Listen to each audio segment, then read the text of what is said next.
पंचतुलसी। पंचतुलसी जो खराटों के काम भी आती है। इसे मैंने अपने ही घर में यूज किया है खराटों में। मेरे हस्बैंड को खराटे आते थे तो बट वो तो मना करते थे। उन्होंने मना बहुत किया कि मुझे नहीं आते खराटे और मुझे नहीं डालना नाक में, पर मैंने जबरदस्ती उनको एक दिन डाला। मैंने कहा नहीं, आपको खराटे आते हैं। तो उनको जब मैंने 2 ही दिन डाला, वैसे इसका रिजल्ट 1 हफ्ते है, पर मैंने 2 दिन डाला। 2 दिन में ही उनके खराटे कम हो गए, बंद ही हो गए। और जैसे जुकाम है, नाक में 1-1 बूंद नाक में डाला है खराटों के लिए भी।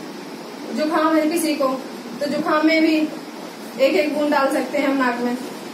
2 दिन में ही रिजल्ट आ जाएगा आपको। सिर में दर्द हो रहा है तो थोड़े से हाथ में 2-4 बूंद लेके सिर की मालिश कर लें, सिर के दर्द में आराम मिलेगा। पेट में गैस बन रही है, कब्जियत हो रही है, खट्टी मीठी डकार आ रही है, उसे हम पानी में लेके पी सकते हैं। दर्द ज्यादा तेज दर्द है तो 8-10 बूंद डाल के थोड़ा गुनगुना पानी करके हम पी सकते हैं इसे। मैंने जिस दिन से इस कंपनी के सारे प्रोडक्ट यूज किए हैं, उस दिन से माता रानी की कृपा से ना ही आज दिन तक एक दवा आई है मेरे घर पे, और आगे भी चाहूंगी माता रानी की मेरे घर पे एक दवा ना आए। और आप लोगों को भी चाहूंगी, आप लोगों को भी कहना चाहूंगी कि आप लोग भी इसे यूज करें और अपने घर से बीमारियों, अपने बच्चों की, अपने खुद की बीमारियां दूर करें। और आने वाले अपने जिनको जानते भी हो, आस पड़ोस